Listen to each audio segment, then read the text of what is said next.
Mais uma videoaula do professor Vinícius Lemos. Nessa aula de hoje nós vamos continuar a série que fala sobre as atualizações do novo Código de Processo Civil. Recentemente eu proferi uma palestra na UAB de Rondônia e elenquei alguns pontos principais, alguns pontos mais notórios de mudanças. Peguei essa palestra e dividi em 3 videoaulas. Essa é a terceira videoaula sobre esses pontos. Não é ainda as minhas aulas sobre o novo código, mas é um apanhado geral que vai ajudar você a se nortear sobre o novo código. Mas teremos ainda as aulas sobre cada mudança, as aulas da parte geral até a parte de recursos. Não se preocupem que esse ano será muito profícuo em relação ao novo código. O assunto de hoje é recursos. O que mudou na área de recursos, depois falaremos sobre execução. Mas o que mudou na área de recursos? Primeiramente, a extinção de alguns recursos. Alguns recursos foram extintos justamente para você verificar uma maior celeridade processual.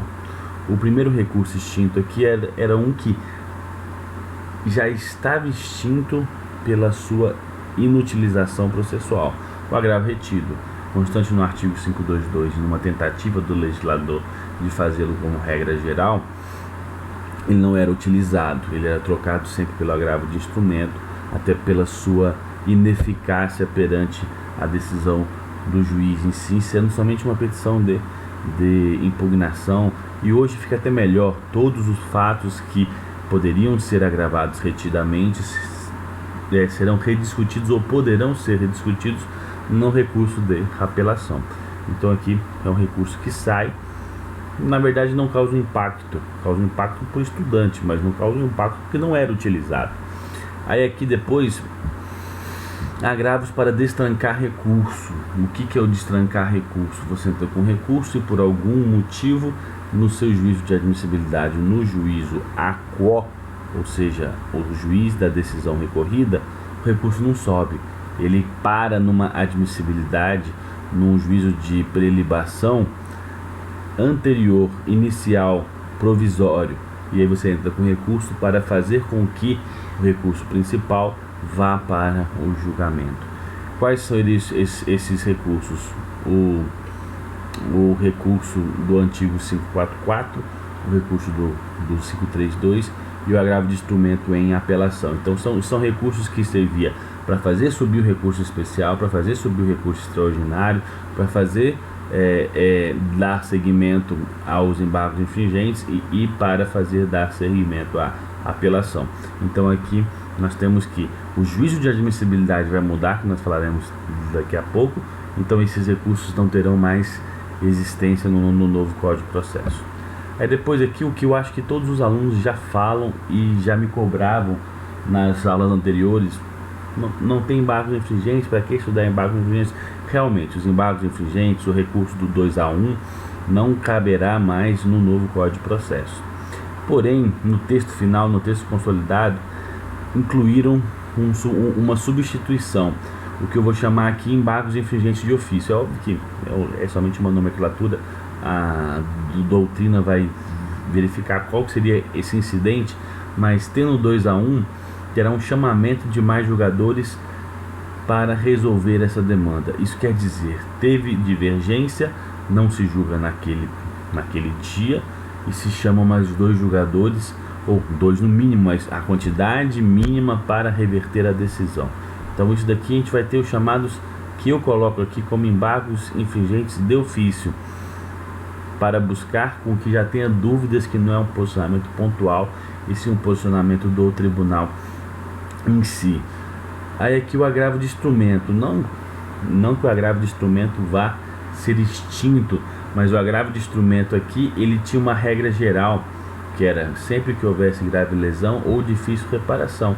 Era fácil, era só você identificar, e aí ficava a critério do advogado, da parte, verificar se cabia grave lesão ou não e fundamentá-la no próprio recurso. Essa parte sai do agravo de instrumento. e vai entrar um rol taxativo. Rol taxativo de 12 modalidades, 12 incisos do artigo 1012 e mais as possibilidades infinitas, continuando a grave lesão, na liquidação, execução, cumprimento de sentença e inventário.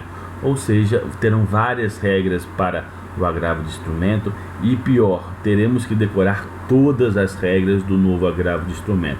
Então, depois da sanção presidencial, vamos estudar com calma o agravo de instrumento, porque as mudanças são significativas e o pior, vamos ter que decorar. Não há ou nenhuma outra saída para esse caso. Depois nós temos o combate à jurisprudência defensiva. O que é a jurisprudência defensiva? Os tribunais, dentro do julgamento recursal, ele busca sempre o juízo de admissibilidade, a verificação das formalidades recursais, se a parte cumpriu ou não. Passada a admissibilidade, ele vai para o juízo de mérito. O que os tribunais cada vez mais tentavam fazer? Barrar os recursos na admissibilidade e com isso não se enfrentando o mérito. O novo código, diante do aproveitamento processual e da tentativa de você conseguir uma resposta jurisdicional ao cidadão, buscou o quê? Combater essa jurisprudência que visava parar o recurso e não julgar o recurso. Então aqui um rol de mudanças nessa jurisprudência de combate à jurisprudência defensiva. Primeiro, admissibilidade diferente, saída do juízo a quo e somente no juízo ad quem. Isso daqui eu acho que vai dar muito trabalho, principalmente para o STJ e o STF. O que seria esse muito trabalho? Não terá mais a admissibilidade do juízo a quo. Entrou com recurso especial, esse juízo, o presidente do tribunal aqui vai só colher as contras-razões, remeter para o STJ ou remeter para o STF, se for extraordinário. Se for juiz de primeiro grau, ele colhe as contras-razões e manda para o tribunal. Ele não terá mais uma função de uma admissibilidade precária ou provisória. Manda. Bora ver como vamos ter que esperar para ver como que os tribunais superiores vão agir em relação a isso. E aí será uma grande inovação.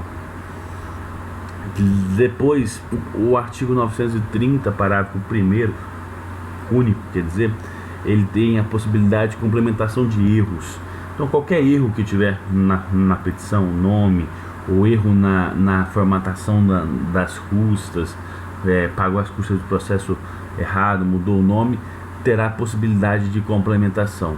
Assim como já tinha o do pagamento das custas, você vai poder aqui tentar aproveitar o seu recurso. Então, vai ter aqui pelo aproveitamento processual que a gente já falou no vídeo anterior. Continuando nesse combate aqui, a fundamentação para a negativa de recurso especial, o recurso extraordinário, artigo 1026, parágrafo 2º. O que a gente vai ter aqui? Existe o chamado cotejo analítico. O que é um cotejo analítico? É justamente quando você baseia o seu recurso para o Tribunal Superior numa comparação de acórdãos ou de súmulas. Você tem que realizar muito bem, dizendo assim: o Tribunal a quo não julgou conforme o entendimento do Tribunal Superior. E aí você faz a comparação de um acórdão do Tribunal Superior com o acórdão do Tribunal do Acó ou do Tribunal Recorrido. E aí, o que acontece hoje? Os tribunais falam, ou os ministros falam, não foi realizado o cotejo analítico e nega a admissibilidade. Então hoje, a reclamação dos advogados, das partes, é que o juiz não olha, ele só fala que não aconteceu.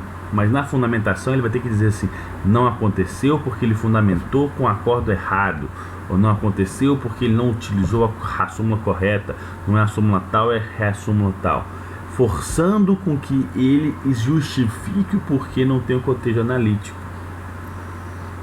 numa tentativa de fazer com que cada vez mais se tire o julgamento por causa desse cotejo analítico, ou da falta desse cotejo analítico. Vamos ver como será na realidade. Tudo que é sobre fundamentação judicial, a gente vai ter que ver na prática, e principalmente os advogados intentando impugnações recursais por erro em procedendo e não por erro em judicando na questão da fundamentação. Admitirá a fungibilidade entre o recurso especial e o recurso extraordinário, artigo 1029. Esse daqui eu acho que dentro dos recursos é a base do aproveitamento recursal, processual recursal. Eu entrei com recurso achando que era uma ofensa à Constituição, e o ministro relator verifica que é muito mais uma ofensa à lei federal. Ele remete e converte o recurso extraordinário em recurso especial, ou recurso especial em recurso extraordinário. Isso daqui é de uma mudança significativa para os recursos, para atender o cidadão em si, e não para pensar, errou o recurso, tira já se não conhece, e o jurisdicionado que se prejudique aqui. Posteriormente aqui, artigo 1022, inserção do pré-questionamento ficto, a diferença entre a súmula 211 e a súmula 356 do STF. O que tem aqui? Hoje nós temos duas visões de pré-questionamento diferentes entre o STJ e o STF. O STF admite o pré-questionamento ficto. O que é o ficto? É a visualização de que não precisa da resposta judicial ao que você alega nos embargos. Você alegou e está pré-questionado.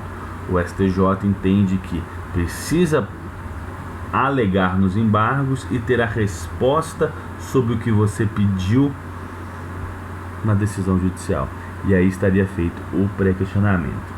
Então são visões diferentes e o legislador precisava de uma decisão e decidiu pela súmula 356.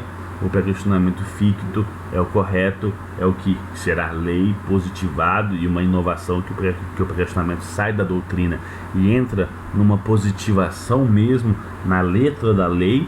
Isso faz com que basta alegar nos embargos que já terá sido feito o pré-questionamento. E depois aqui, o fim do recurso prematuro. O que é o recurso prematuro? Na Justiça do Trabalho, ele ganha o nome de recurso fora do extratemporal e tudo mais. Então aqui é recurso prematuro. Quando você entra com recurso, ele já está no site, mas ele não está aqui no Diário da Justiça. Então aqui você tem o chamado recurso prematuro. A jurisprudência aqui é totalmente complexa em relação a isso. Nos tribunais de justiça, elas não levam em consideração o recurso prematuro em si. Nós temos aqui diversas jurisprudências que aceitam ou que nem levam isso em consideração. No STJ e no STF, isso causava deserção de recurso, não conhecimento do recurso especial, do recurso extraordinário, e isso ocasionava justamente uma lesão ao direito do recorrente, do cidadão em si. Então, isso daqui vai, recurso, desde que não se altere embargos de declaração, o recurso é válido. Se a sentença não foi alterada, se a decisão não foi alterada, ele é válido porque você já conhecia. E isso era punir o advogado diligente, o advogado que fazia os seus prazos e que via um maior andamento do processo. Então aí vai muito bem o código, positiva coisas contra a jurisprudência defensiva. Então essa parte aqui eu acho que o legislador foi sensacional em combater a jurisprudência defensiva. Aqui, incidente de resolução de demandas repetitivas. Nós já temos outra aula do Código atual, que vocês podem pesquisar no YouTube, que é o rito repetitivo no recurso especial. Que é o recurso especial, quando tem uma matéria que tem múltiplas ações, o ministro pode conceder-lhe um rito repetitivo que vai suspender todos os processos sobre isso, e o julgamento daquele recurso ou daquele emaranhado de recursos faz com que sirva de parâmetro, de precedente para as próximas ações ou as ações que já estão em andamento. Isso já era um avanço no tocante do julgamento em massa no recurso especial e no recurso extraordinário. O recurso extraordinário também com a repercussão geral, que não muda muito. Porém, o legislador criou aqui isso, algo antes. Para que esperar chegar no STJ para pensar em resolução de demanda repetitiva? Vamos resolver as demandas repetitivas no próprio Tribunal de Justiça. Cada Tribunal de Justiça ou TRF, já no segundo grau, vai poder criar o seu incidente de resolução de demandas repetitivas. Se você tiver um estado, por exemplo, que começou a ter muita ação contra uma concessionária pública daquele estado, então não vai ser algo que vai se alastrar no Brasil inteiro, mas naquele estado sim. O tribunal pode, de acordo com o artigo 973, processos na mesma região podem ser suspensos até 1 ano para que o tribunal decida a questão jurídica. E aqui vai ter uma diferença dos recursos repetitivos. O que vai ser julgado serão as teses jurídicas e não o processo em si. Então você vai ter aqui todas as teses jurídicas, buscando o máximo do amicus curiae, de você buscar ouvir todo mundo sobre isso, para depois você poder julgar em massa dentro daquele próprio tribunal, sem prejudicar eventual recurso repetitivo sobre isso. Então seria você implantar uma abrangência menor, mas já suspender os processos daquela região e dizer, vamos julgar tudo de uma mesma forma. É o respeito aos precedentes, que nós já falaremos daqui a pouco. Os pressupostos para esse incidente dentro do tribunal: efetiva repetição de processos, questão unicamente de direito e risco à ofensa à autonomia jurídica, que é vários julgamentos dentro de uma mesma região da mesma situação jurídica. Então, bem interessante, daqui vai ser ótimo tema para vocês estudarem, e vamos voltar nisso mais para frente de forma bem delineada, com todos os requisitos, conceitos e tudo mais. Agora, os precedentes judiciais. Essa eu acho que é a parte que o legislador mais avançou em relação a buscar uma segurança jurídica. A isonomia dentro dessa segurança jurídica da prestação que o Estado faz para o cidadão. Respeito aos precedentes, ou então regulamentação dos precedentes. Nós não tínhamos uma utilização muito afínqua, muito profunda sobre precedente. Nós utilizamos jurisprudência. Jurisprudência não é precedente. Jurisprudência é julgamento de tribunal, onde você usa como parâmetro, mas parâmetro muito fraco, muito abrangente. Então o precedente vai além. O precedente são várias jurisprudências paulatinamente no mesmo sentido, que faz com que o tribunal fixe um entendimento coerente sobre aquela matéria. Então nós já temos súmulas, que apenas que elas não são vinculantes, ou poucas são vinculantes, somente a do STF, e os critérios para súmulas são muito mais regimentais do que processuais. Mas nós teremos agora um respeito maior aos precedentes. Obrigação do tribunal de manter a jurisprudência estável, íntegra e coerente. Poderá o tribunal modular os efeitos da decisão. Isso quer dizer o quê? O próprio tribunal tem que preservar a sua jurisprudência estável, íntegra e coerente. Ele tem que primar, antes de mais nada. E aí a gente lembra que a uniformização de jurisprudência, que estava no artigo 476 do Código atual, de 73, o juiz, o desembargador, o ministro, que tem a obrigação ou a possibilidade de chamar a uniformização. Ele que tem que ter a iniciativa. A parte e o Ministério Público podem também, mas aqui você vê, é obrigação do tribunal manter a sua jurisprudência estável. Se a jurisprudência não está estável, íntegra e coerente, o tribunal não está cumprindo a sua função. Isso é algo que o Lênin Streck teve participação fenomenal, principalmente nesse estável, íntegra e coerente, de você colocar esses 3 requisitos, porque os tribunais precisam parar de divergir, precisam resolver as demandas de forma coerente e depois mantê-las íntegras e estáveis, e não cada qual fazer a sua interpretação do que se julga. Depois, o tribunal obviamente poderá modular os efeitos, ou seja, efeitos para cada tipo de situação, as variáveis temporais. Então vai ter uma possibilidade de modulação. No artigo 925, isso daqui vai ser fenomenal, e aqui que a gente fala que o livre convencimento motivado teve um fim. É óbvio que a palavra fim é muito complexa, mas teve uma modificação acentuada, porque obrigação dos juízes e os tribunais a seguir as súmulas e decisões proferidas pelos tribunais em matérias repetitivas. Isso quer dizer o quê? O juiz está parado com um caso,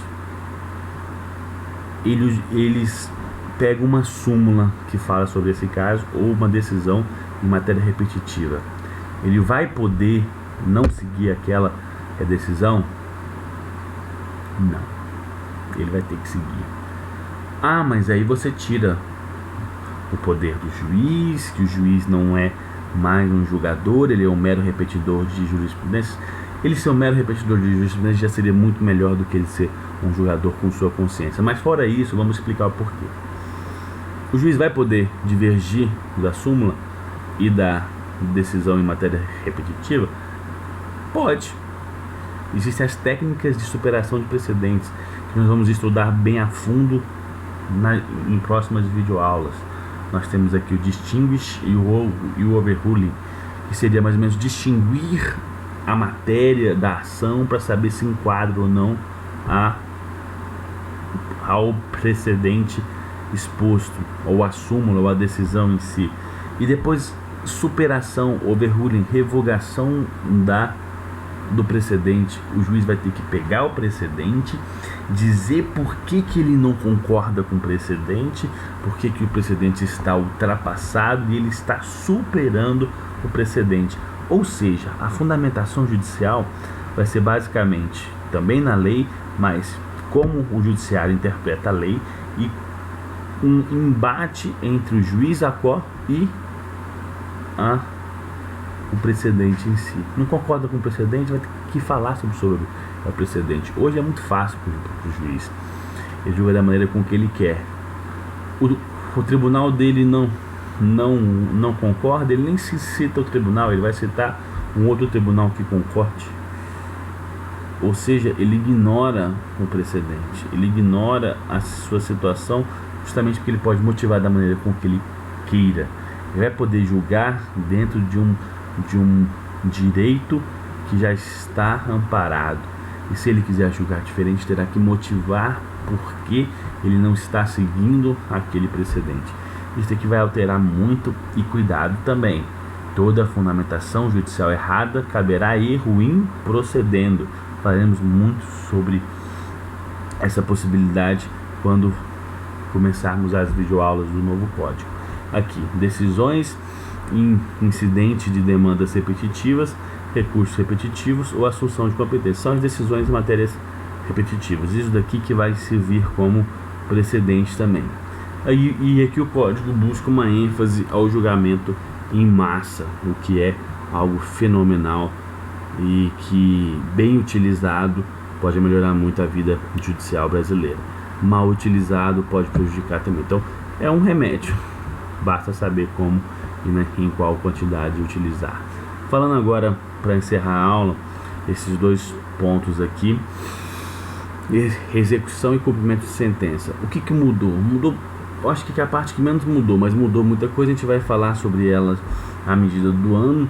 Mas aqui, regulamentação da penhora online ou a penhora de ativos bancários.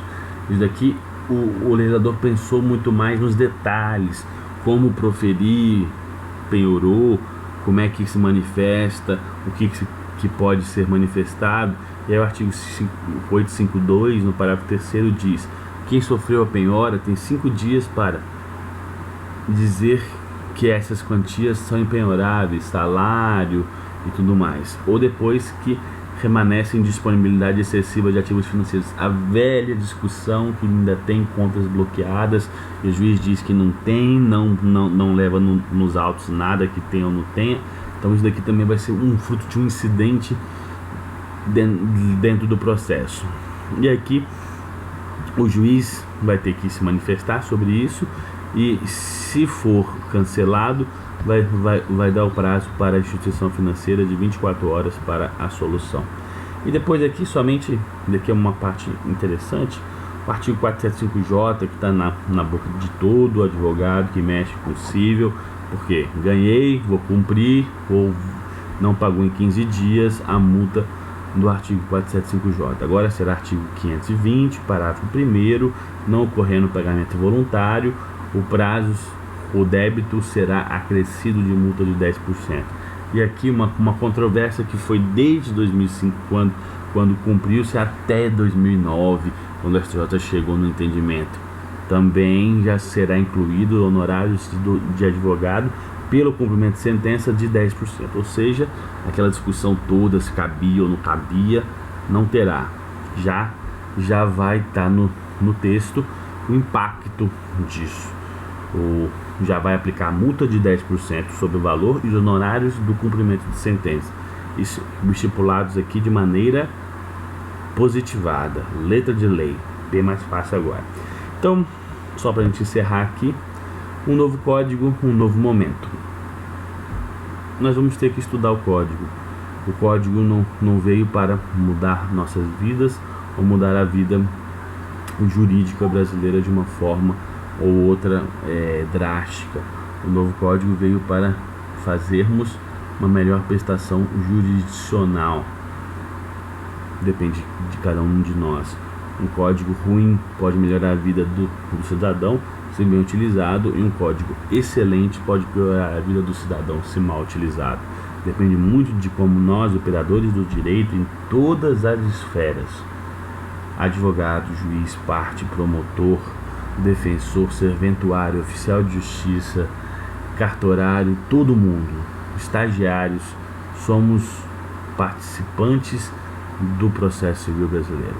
Dependemos de uma nova codificação para gerir melhor tudo isso, e não faremos sozinhos ou cada um no seu canto. Pelo princípio que foi inserido de cooperação judicial, depende de todos nós. Aqui é um breve resumo dessas mudanças, uma aula do professor Vinícius Lemos, e seguiremos sempre nos atualizando no Código de Processo Civil. Até mais.